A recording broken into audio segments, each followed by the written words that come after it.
This is the Horse Radio Network. This is episode 81 of Retired Racehorse Radio on the Horse Radio Network, brought to you by Kentucky Performance Products. Retired Racehorse Radio is your guide to the adoption, care, and training of the retired racehorse. Brought to you in cooperation with the Retired Racehorse Project and New Vocations Racehorse Adoption Program. On today's show, we have Anita Motion, who joins us to talk about her brainchild, the Real Rider Cup. We meet up with Natalie Holdren and Leigh Beamer from our Making the Makeover series to get an update on their progress for the Thoroughbred Makeover. And we're joined by Leandra Cooper from New Vocations to get another fab training tip. And last but not least, introduce our Adoptable Horse of the Week. Our listener of the week is Meredith Perry. If you want to be our listener of the week, make sure to comment on our last Facebook or Instagram post. Now back to the show.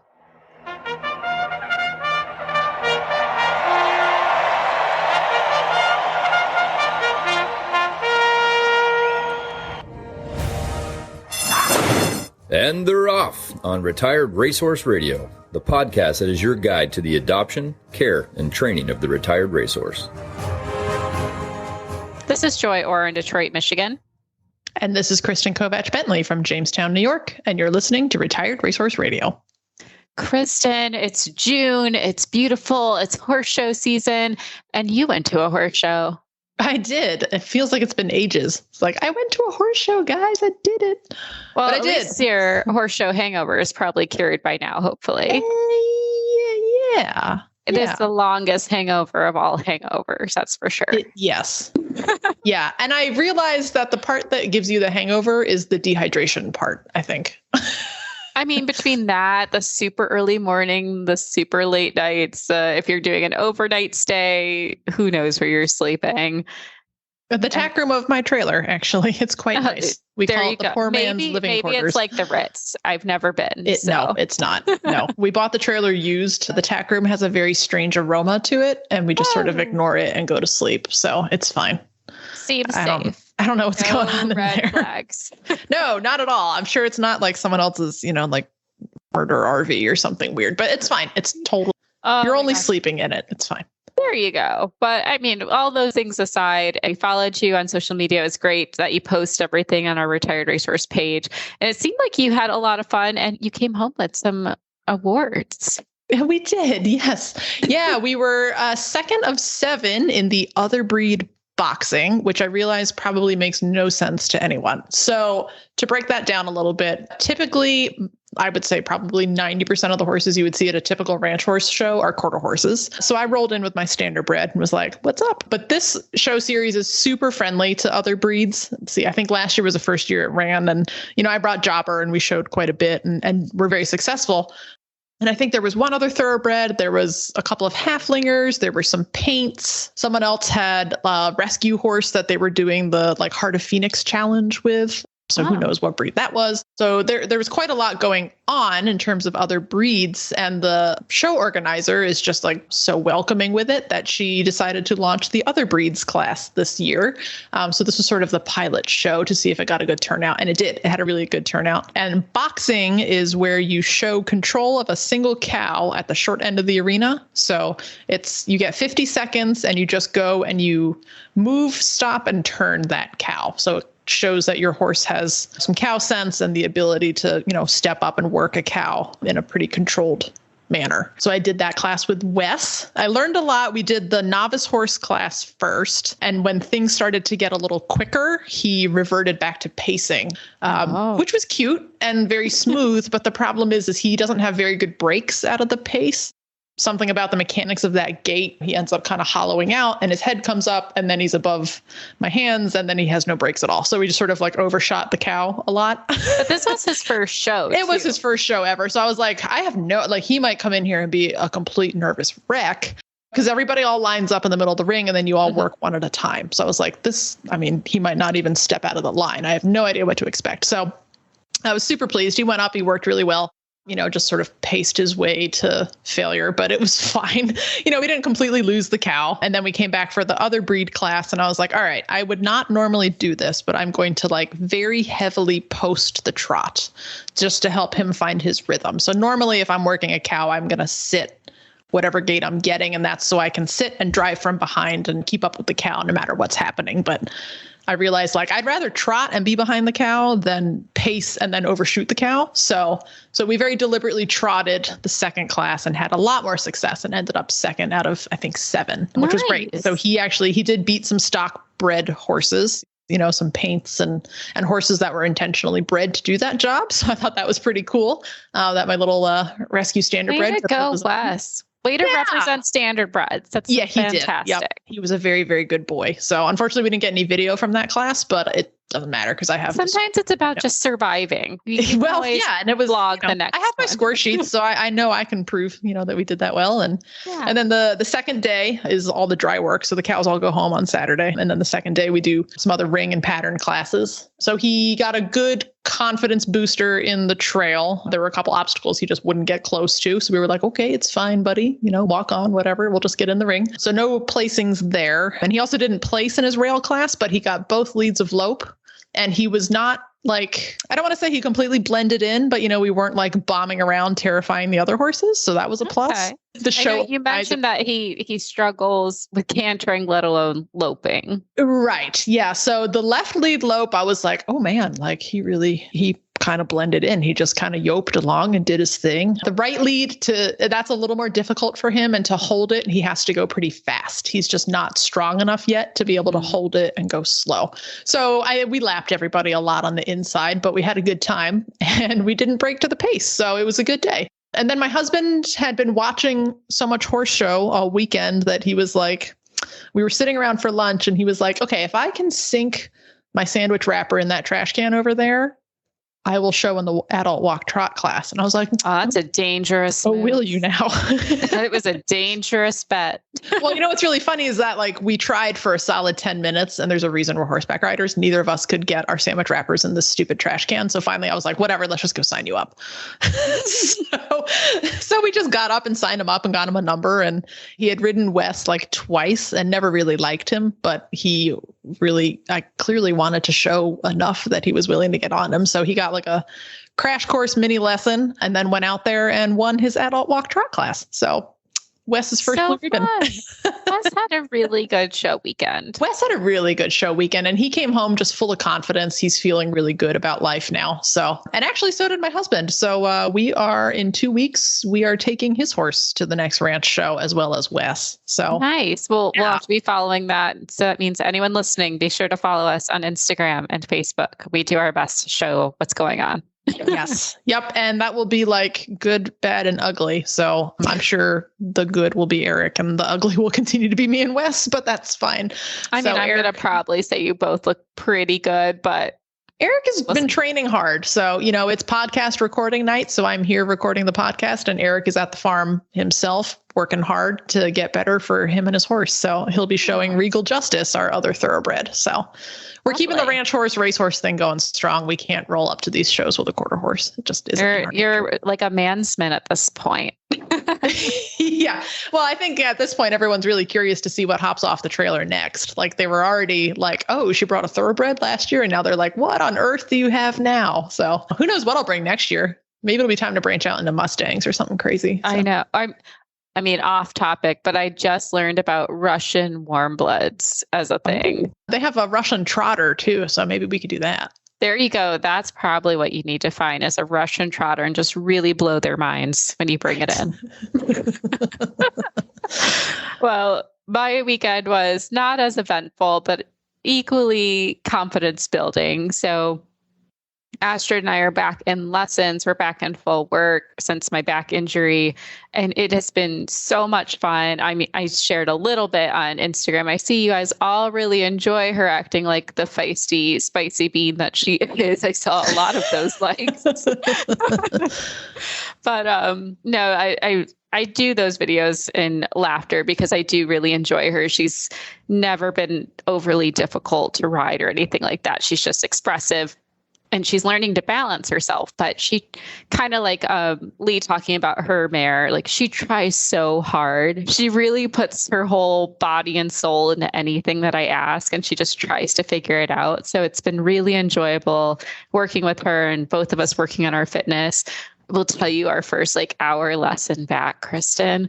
I almost fell over because my legs were like jello. Like I gotta rebuild my riding legs. I haven't had a lesson in a long time, and I think if I had one now, it probably wouldn't go very well. Yeah. I shouldn't admit that. I shouldn't admit I haven't had a lesson in a long time, but I mean, I've been averaging 20 to 35-minute rides typically. So doing the hour in the heat, and there was a lot of leg and trying to like really help balance her out on the bit. I had wobble legs after, and I am not proud to say that. So I have started a new fitness routine this week. I'm back in the gym lifting, which is nice, but she's good for you.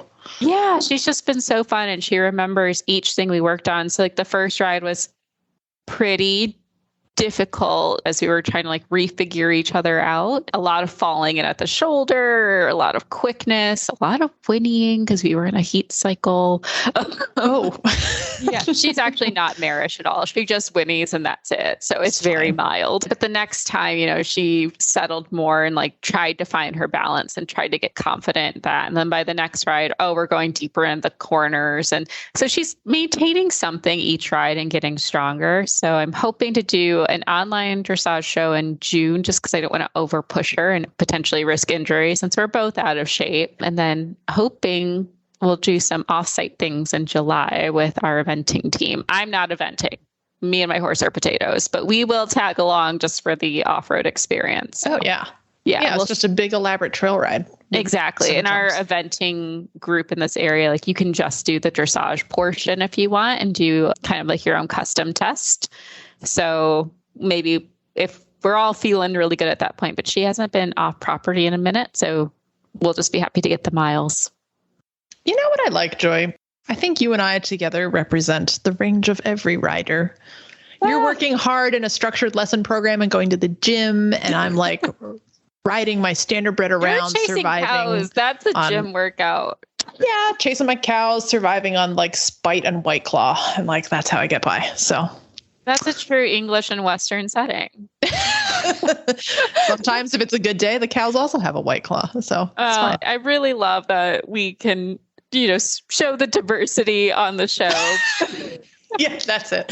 Kind of be like asterisk, the full spectrum of the full spectrum of the riders out there. But also, I'd love to introduce our premier sponsor, Kentucky Performance Products, who also is a full spectrum of amazing supplements that keep your horses happy and healthy. She swallowed hard as they walked into the start box. She could feel his muscles tense under her leg. 5, 4, 3, 2, 1. Have a great ride. She didn't have to ask. He galloped out of the box and across the field toward their first training level course. His ears pricked. Her heart pounded. He attacked each obstacle with confidence, clearing them with room to spare. A huge smile broke out on her face as she crossed through the finish flags. She leaned forward and buried her face in his neck. Their bond of love and trust blocked out all else. This love story is brought to you by Elevate. Research proven to have superior bioavailability. Elevate supplies the essential vitamin E often missing from the equine diet. Its all-natural formula supports healthy muscle and nerve functions. The horse that matters to you matters to Kentucky Performance Products. Call 859-873-2974 or visit kppusa.com to order today. Well, Joy, I'm super excited to introduce our next guest. We've wanted to have her on for a long time and finally have her here in person. Anita Motion is here to tell us a little bit more about this year's Real Rider Cup. Born in Colchester, England, Anita worked as an exercise and work rider in England and France, specializing in the early starting and training of young thoroughbred racehorses. She met her future husband, Graham, on a summer internship as a pupil assistant to Alain de Royer-Dupré, and with Graham, emigrated to the United States. A back injury ended her riding career, but she manages the business aspects of Herringswell Stables. Passionate about thoroughbred aftercare, rehabilitation, and retraining, Anita serves not only on the Retired Racehorse Project board, but also on the boards of the National Museum of Racing and Thoroughbred Education and Research Foundation. She's also founded the popular event, the Real Rider Cup, which we're going to hear more about tonight. And that event has raised over $225,000 for thoroughbred aftercare to date. She's now married to Kentucky Derby winning trainer Graham, who also serves on the RRP board, and they have 2 children, Jane and Marcus. Anita, welcome to Retired Racehorse Radio. Thank you. Very happy to be here. We're super excited to learn more about the Real Rider Cup, which I think is one of like the sort of hidden gems of thoroughbred aftercare. I think it's such a cool event. So we would love to hear a little bit more about it. How does the Real Rider Cup work? Like, what is it? How do people get involved? Well, we try to hustle people that might have a good following or a good social media presence. That's our main goal. And then people with maybe some fundraising experience. But we want to try and match decent riders to decent horses, and they all have to have raced at least once. And they are given the course in advance, but they have to learn to ride the course in the cleanest, fastest way possible. And that then determines who the real rider is. So you mean when you say they have to have, right? Yeah. So when they have to have raced once, you mean the horses, not the people necessarily, right? Yeah, the horses have to have raced at least once. So they have to be registered thoroughbreds that have made at least one start. And all the participants have some involvement in thoroughbred racing, whether it's owners, trainers, children of owners, veterinarians, jockeys. We've had side saddle riders that have all had involvement in racing. So we try and form teams, which makes it more competitive as well. So we try and match the owners and then the trainers, the vets, jockeys, exercise riders, pony people. So it just makes it more fun doing it like that. So I've never actually seen Dancing with the Stars, but from what I gather, this sounds like Dancing with the Stars meets the racing industry goes to equestrian. Pretty much, yeah. Oh, that's awesome. Yeah, super cool. It's very exciting, and the in-person events are way more exciting than the virtual, but we were forced to make it virtual the last couple of years. Yeah, I think we're all over the virtual thing now. Yeah, we're ready to get back to very much it. So. I'm curious what started the brainchild for this. I mean, I think we see a lot of like thoroughbred programs, like shows specifically for thoroughbreds. You obviously have the Thoroughbred Makeover, New Vocations does a graduate program. What made you think to put this together?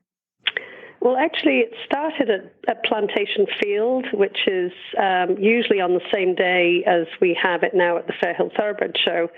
And that year, they were showcasing the RRP, Retired Racehorse Project.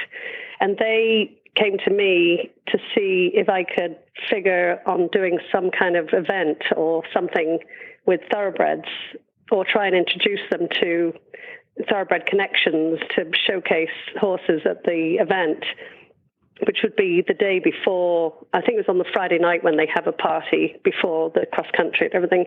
And that's when we started talking about it. Wouldn't it be cool if we did this? And then it kind of grew from there. And then the first year we had like an all-star cast that showed up, and they were amazing. All kinds of people, like Dean Richardson, the well-known surgeon. We had vets, we had owners, we had jockeys. And it went off without a hitch, which is unbelievable, because you've got a lot of moving parts. You're working with animals. Everybody has to be in the right place at the right time. Everybody has to show up, and it all worked out perfectly. So, and that was awesome. It. Then it started, and so we had to continue because it was such a success. That sounds so cool. Mm-hmm. I wish I could have been at the first one just to see how it all went down. Yeah, the first one was amazing. The weather was perfect. The second year, we got absolutely poured on, and everybody was soaking wet. You know, we still had a lot of people watching with umbrellas around the ring, but every single person got absolutely drenched. But everyone was a real rider that year.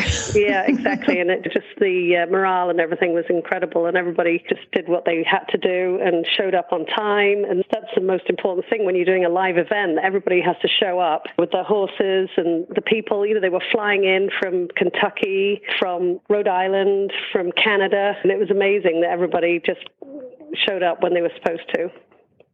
So people aren't necessarily riding their own horses then, right? Like if you've got, like, say, jockeys coming in, you know, off like California, you know, like they're not going to fly in with a horse. So how do you pair people and horses together? Well, we have a big network around here. You know, there's a lot of thoroughbreds, a lot of hunting, a lot of showing, and steeplechase horses. And so we just try and beg, steal, or borrow horses that match the rider. We've been pretty successful on that. We've had one casualty where somebody fell off, but that's the only casualty we've had so far. But if they can practice on their own horse or practice beforehand, it makes it go a lot smoother. Do you get a lot of people that come in, you know, that have never done this or maybe like only ridden like very lightly recreationally and for charity, they're willing to give it a go. Oh, yeah, bless. absolutely. Yeah. Oh, good for them. Yeah. It makes me Do you know, has nervous. it encouraged anyone to be like, you know what, I'm going to take up show jumping on the side now, or do they just... Well, we've had so many people that have said it is the most fun they've ever had, and they can't wait to do it again. And some of them were just absolute nervous wrecks. We had Sean Clancy, I don't know if you know him. Mm-hmm. He was a steeplechase jockey. He now has his own, he's a publisher of his own newspaper.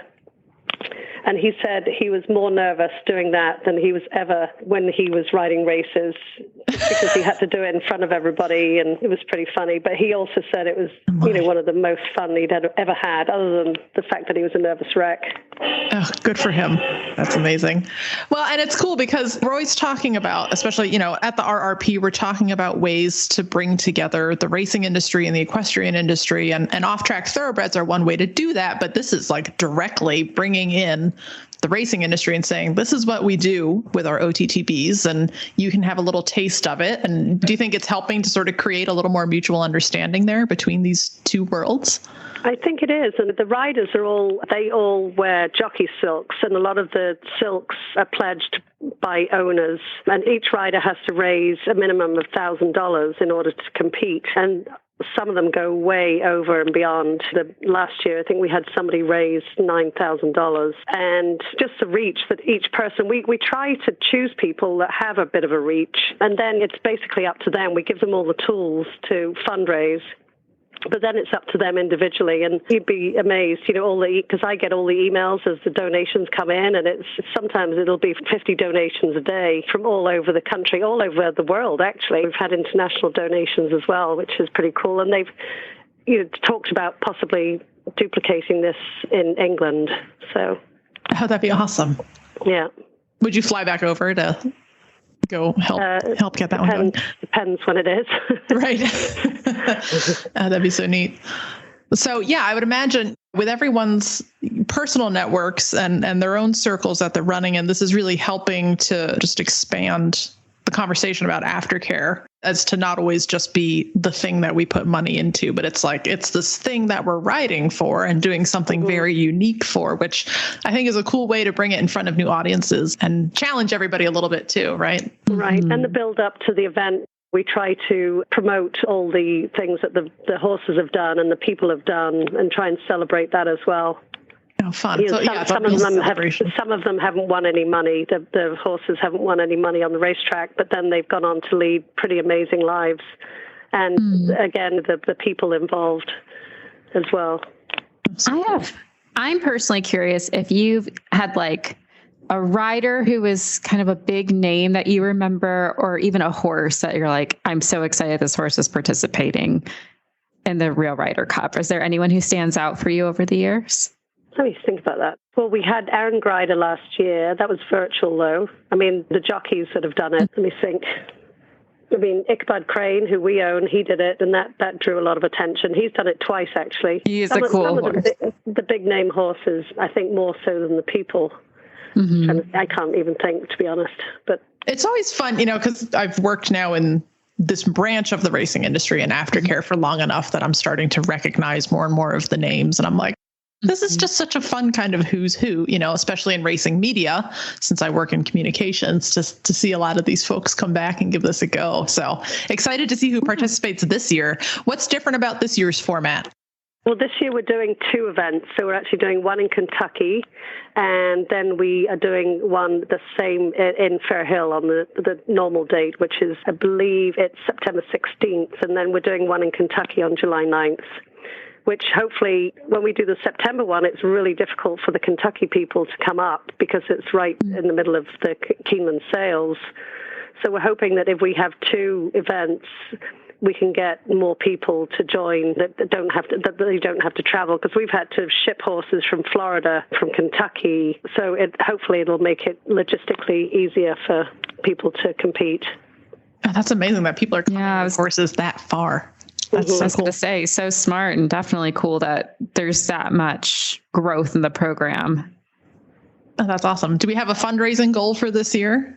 Every year we try to get more than 50,000, and last year we went over. So I'm hoping to do more than 50,000. Cool. That's our goal. And then anything more than that, we celebrate with great glee. Yeah, that's awesome. And it all benefits Thoroughbred Aftercare. So all of the proceeds are going to New Vocations, the Retired Racehorse Project, and the Fairhill Thoroughbred Show, which of course are two of those organizations, New Vocations and Retired Racehorse Projects, are partners of Retired Racehorse Radio. So we're very excited to see that. And Fairhill Thoroughbred Show is a great venue to get your thoroughbreds out and about in the Mid-Atlantic. So very excited to see that. So Anita, where can people go if they want to get involved, either sign up to ride or to make a donation or just to come out and cheer in person? Well, we have the website. It's therealridercup.com. I think everything you need to know is right there. I mean, we've brought in some help from RRP this year because my skills are limited with this, and it's kind of gotten a little too big for me to handle. So the RRP folks are professionals at this. They're professional fundraisers, and they have the wherewithal to manage the website and all the administrative stuff that goes into doing this, because it really has gotten so big that I can't manage it on my own. So we've revamped the website again this year, and I think it's better than ever, and it explains everything perfectly. And we will upload the course. Richard Lamb is designing the course this year, and there's maps to where the events will be, easy one-click donation spots, and actually the website will be released, I think, any day now. We're going to have the latest changes on the website. So basically everything you need to know is right there. Yeah, perfect. So and the first event is July 9th at New Vocations. And this episode comes out on June 10th. So there is a good chance that website will be up and rolling. So if you guys are listening to this now, head over to therealridercup.com. Thanks very much, Anita. Thanks for coming on. Yeah, thank you. You're very welcome. Thank you, guys. Best of luck with the Real Rider Cup this year. Thank you. Thank you very much. So, Joy, when you think of a thoroughbred, what do you see in your mind's eye? So it's interesting you ask me that now after doing the show for 3 years, but because I'm like, oh, it can be a lot of things. But I would say, I think very stereotypical, like the hunter jumpers that we see in the show ring, over 16 hands, fairly lengthy, looking very regal, always having their hair nice, because that's what I always see on TV. It's funny that the hair comes into it. Yeah, I'm like, oh, the cute little button braids. But then again, that's that's what I see on TV.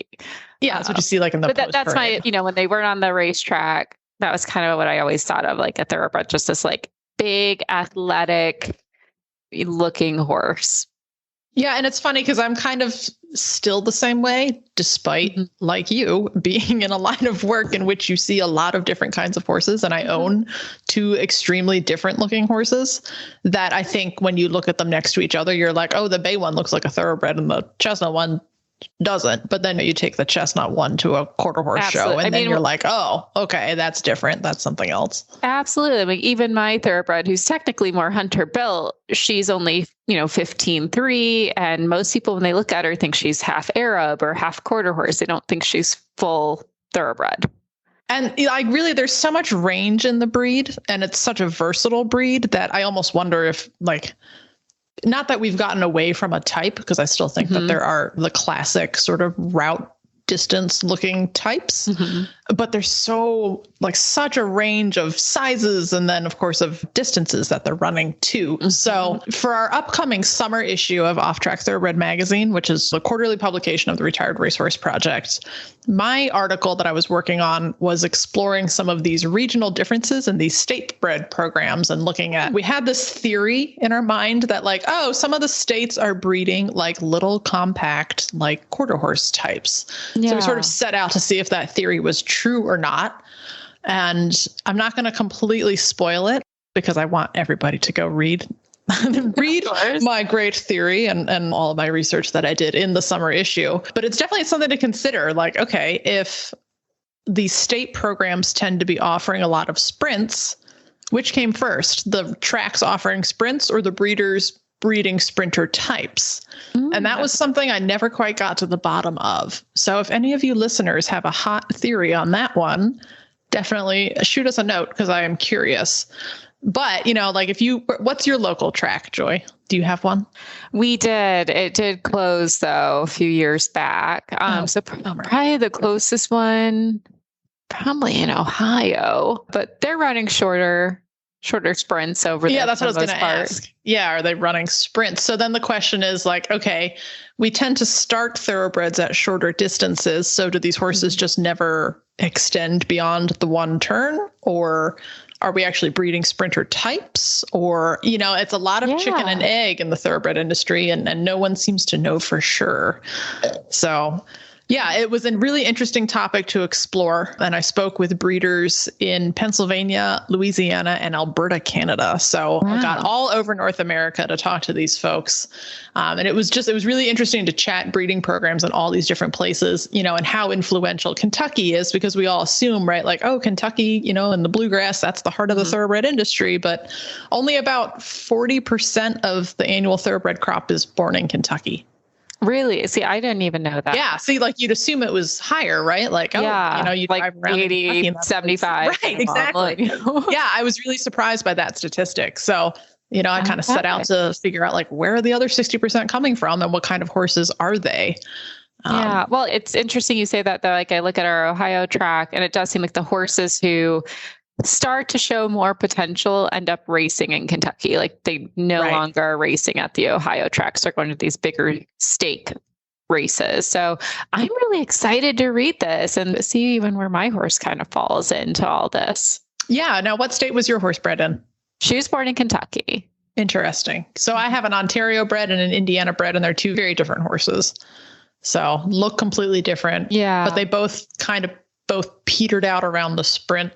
Jobber only made it one turn. I think Shorty might have run he might have stretched out to a mile and a little over. I got to look him back up again. But yeah, just interesting to look at the breed and look at what we're breeding for and like just how different these horses are. And yet they're all finding second career success in all the same places. So.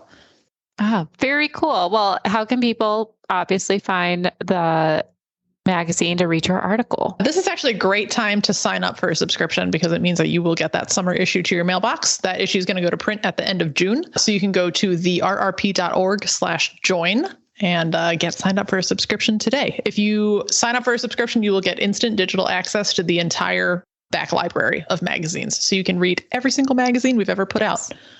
And just going to throw this out here as a shameless plug. If you have a father or father figure who enjoys racehorses and wants to maybe learn about what they do after the track, could also make a great Father's Day gift because that's what my dad's getting. Good call. My dad will not be getting Off Track Thoroughbred magazine. He does not know which end of the horse to approach. So we'll leave that one alone. But yeah, great Father's Day gift for other dads. Yes. Kristen, I'm super excited to bring on this next segment. We are talking with our Making the Makeover contestants. We have Natalie Holdren as well as Leigh Beamer with us today. And I have to say, I've gotten such positive feedback on social media about this segment. People are so excited to be following these competitors from the beginning of the year all the way up to the makeover. It's been really positive since it's the first time we're doing it this way. So I'll kick it off to you to introduce our guests in full, and we'll ask how everything's going.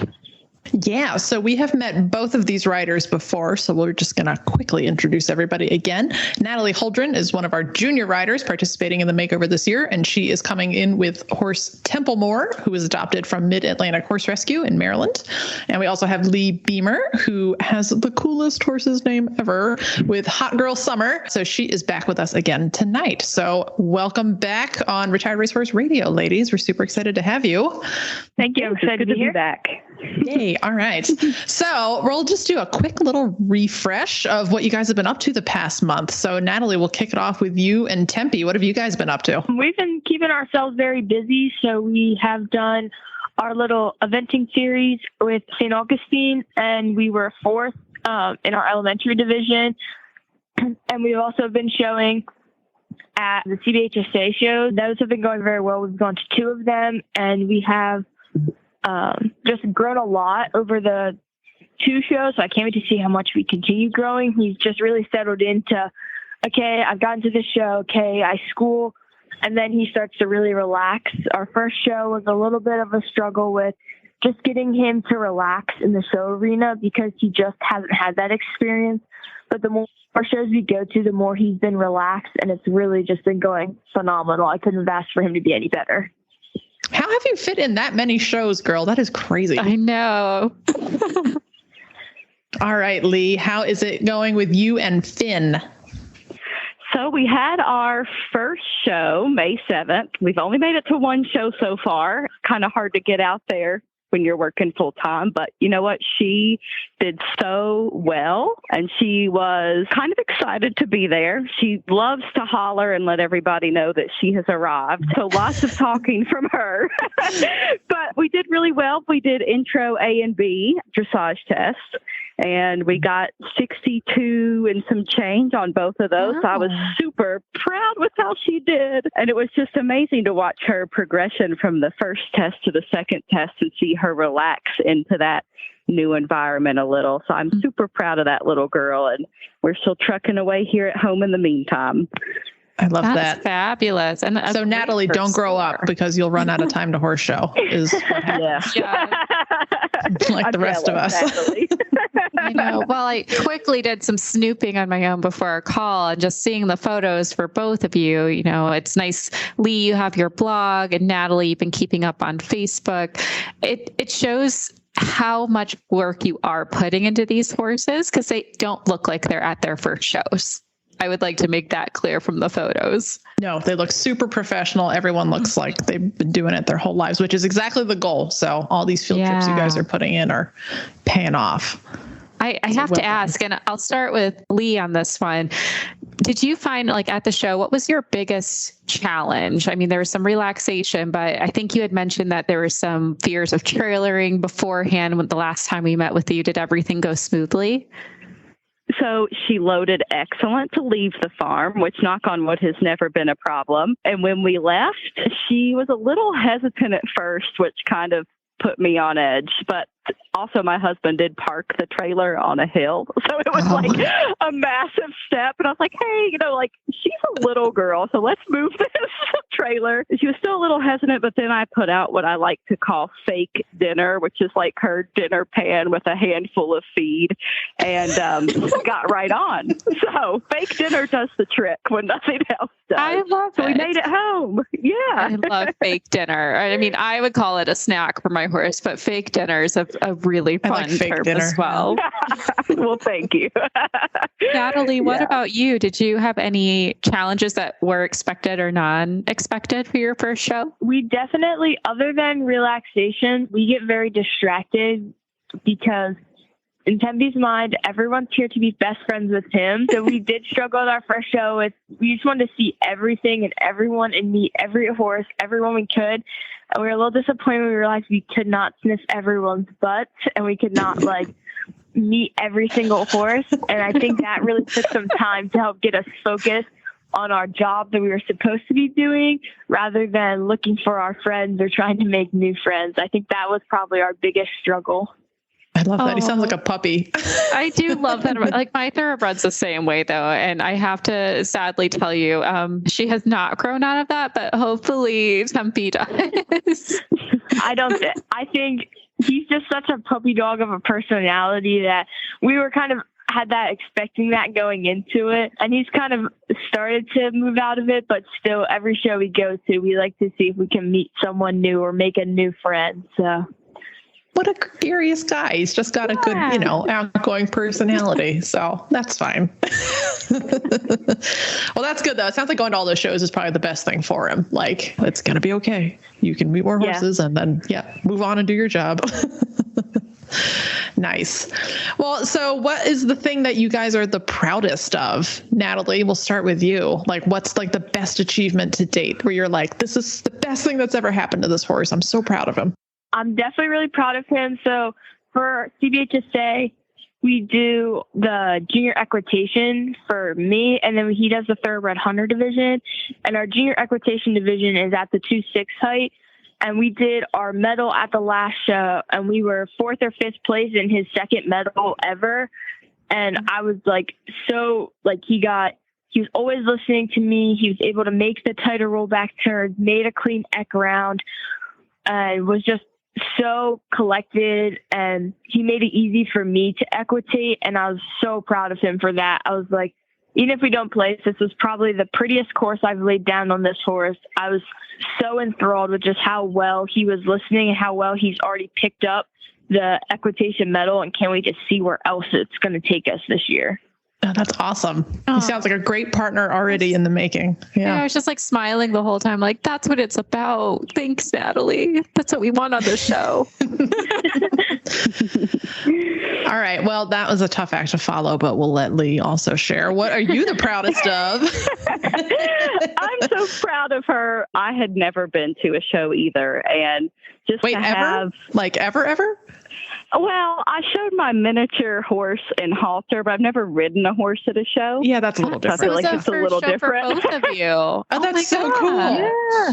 So I was just proud that even though I was on edge because I really didn't know what to expect for myself, and she was because it was a new place for her as well, but even though we both had those nerves, the relationship we have with each other and that we've built allowed her to like still be in tune with me and not be like out of control mess. She was curious, but she was just very, very good girl about it all. And so I'm just really proud of how she's handling herself in these public situations that we are putting ourselves into. I love that. So yeah. Really that's making me want a mare again. I haven't had a mare in a long time, but like, listen out, friend. I know. Do it, Kristen. Do it. Do it. Okay. All right. Change of subject. I mean, we have new vocations on speed dial, just so you know. Oh my gosh, this is all so fun. I have to ask, so I'm going to start with Natalie on this one. What's coming up next for you in Tempe? Like, what are your plans for this month?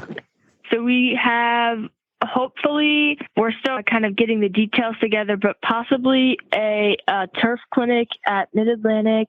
And then we have a few jumper shows with CBHSA. We have our first ever CBHSA home show at Bohemia. So we'll definitely be participating in that. And then we have another hunter show this month. And hopefully just going out now that it's really nice out. We do have a beautiful trail. We're lucky to have a beautiful trail with a lot of hills.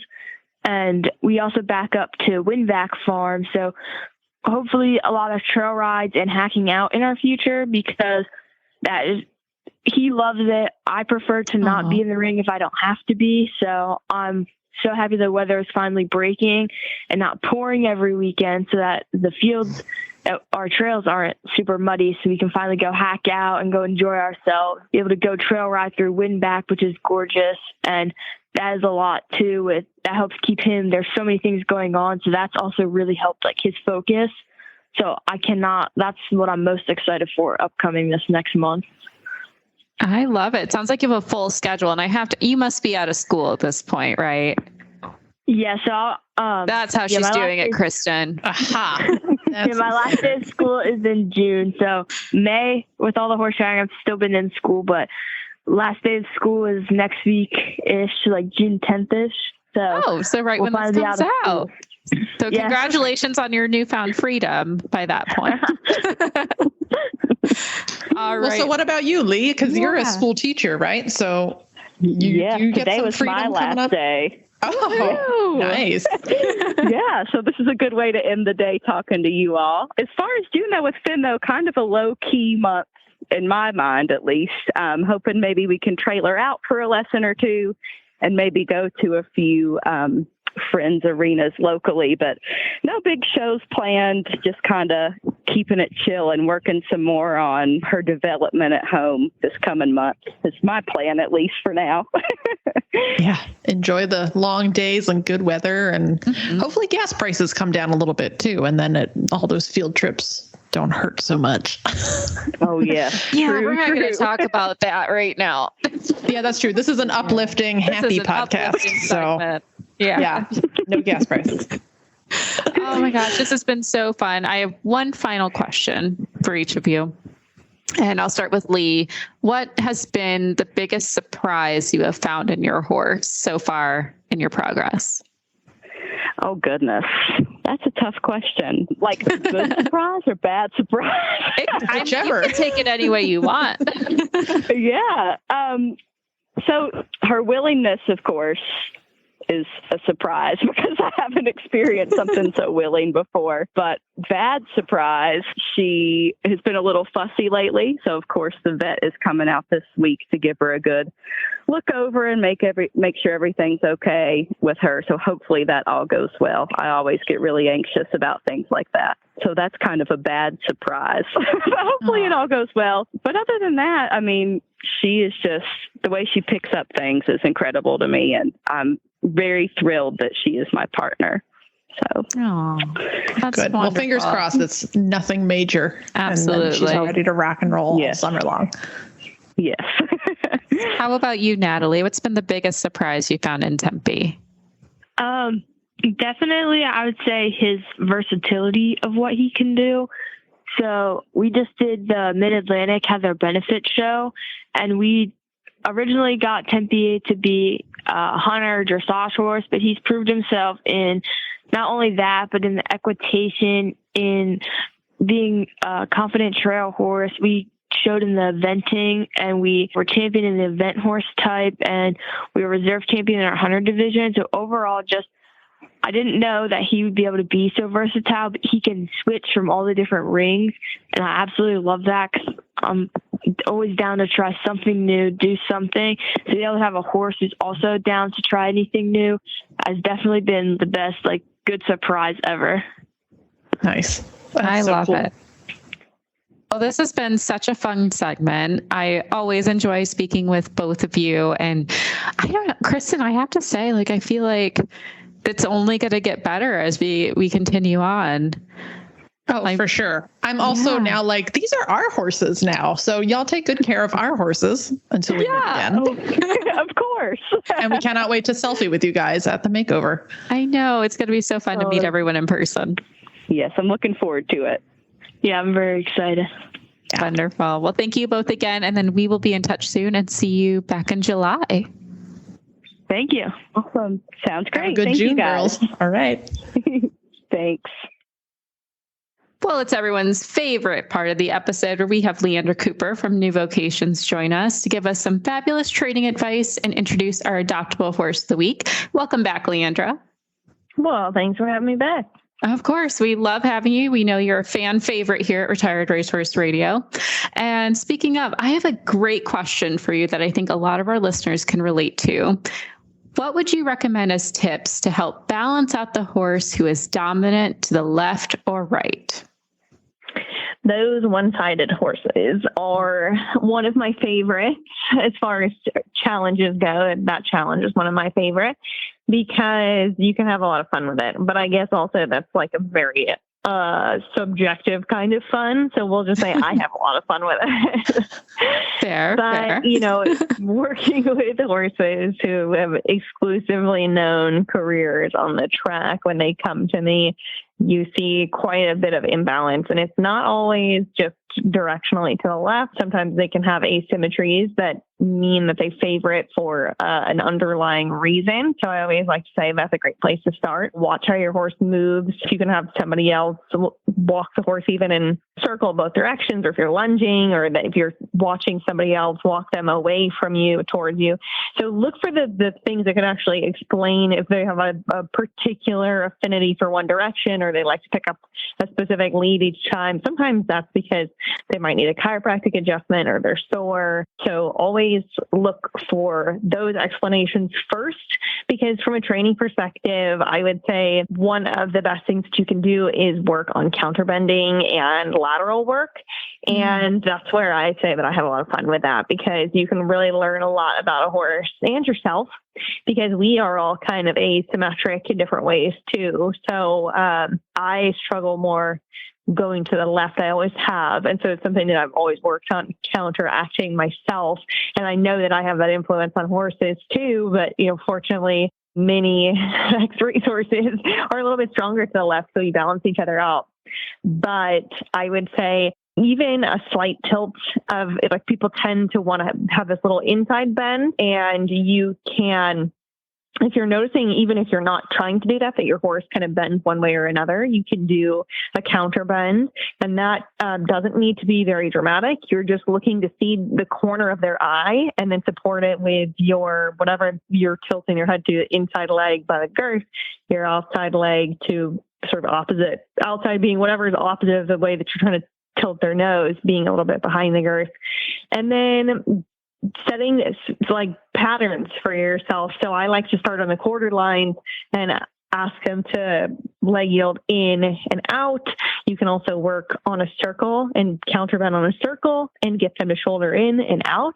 So I think it's really it's good at troubleshooting where your issue is stemming from, and then also strengthening the horse in indirect ways. Because if they favor one way or another, then sometimes it's really hard to target it when you're just asking them, like, say they favor going to the right, and you're like, all right, well, we're going to work a lot on the left. If they're uncomfortable doing that, or if they favor it because they have muscle or skeletal development that's already favoring that way, like obviously your goal is to strengthen the opposite side, but sometimes it's just harder because they have more muscle or more affinity towards the other side. So rather than going against them, which can create like a mental and physical kind of bracing, and you're never going to get a release if they're stuck in bracing, that you can work even in that same direction that they like.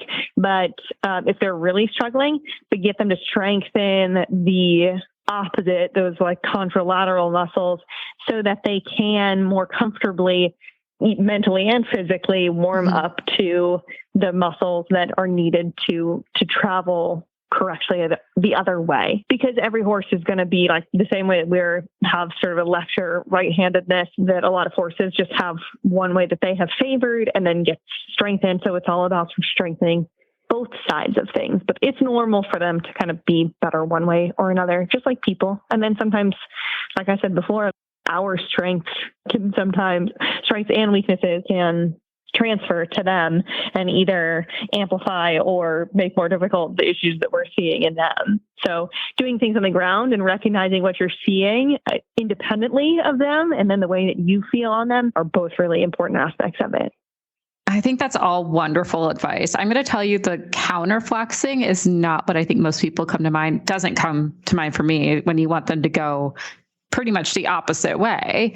You want them to be straight. That's what you're focusing on. So it's interesting to put that exercise into perspective, but I love the feedback of watching them from the ground. Is there a way that they favor, or is it a little bit of you and some manipulation from your riding? I know I tend to favor my right side.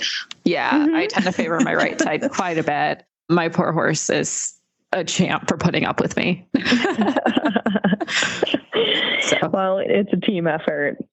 Absolutely. Fabulous advice. And speaking of fabulous, let's talk about our fabulous horse of the week, Slambone Sammy, cutest little pocket-sized horse. Tell us all about him.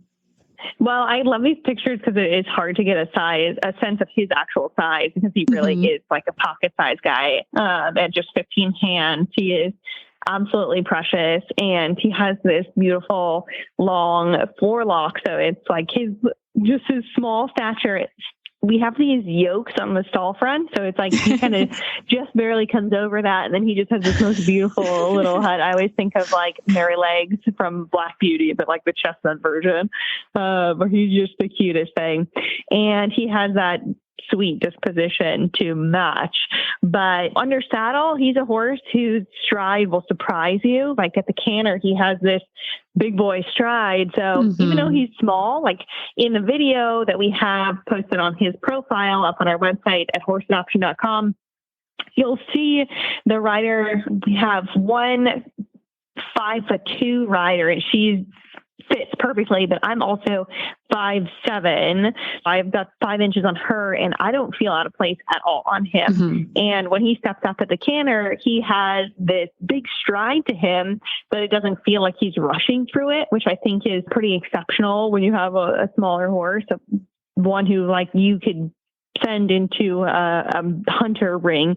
Say you've got a course set up and you don't want to be looking frantic, but still making those horse strides. Like this is a horse who could do that job and really cover some ground but do it in a very graceful way as well. But Sammy is just one of my absolute favorites at the barn because he's so exceptionally even-tempered. A lot of times when we're walking horses out, they're trying to like grab at clothing or just young horse things that are normal, but we just expect that. And Sammy just is polite and focused and a sweetheart and really likes to have that one-on-one attention too. So I just can't think of a single bad thing to say about him. I absolutely love Slambone, who we call Sammy. Cute. Oh my goodness. He's so cute. He's so compact. I just want to see him in the hunter ring. I mean, he could go a lot of directions. Like, I personally love a 15-hand horse. Mine is just shy of 16-hand. She technically sticks at 15.3. And it's a nice size because they can go any way you want them to. And I find they tend to have a lot of power. It's deceiving in their size. But I'm always a fan, and I would just love to see him all dressed up with hunters or like in a lead line class. Yeah. Oh my gosh, she's just so cute. I will say too, his sire is a D funny bone or D funny bone. That was the same sire of the 2020 dressage winner at the makeover, Elbow Room. So I didn't know that. Well, there you go. He has winners in his family. Yeah.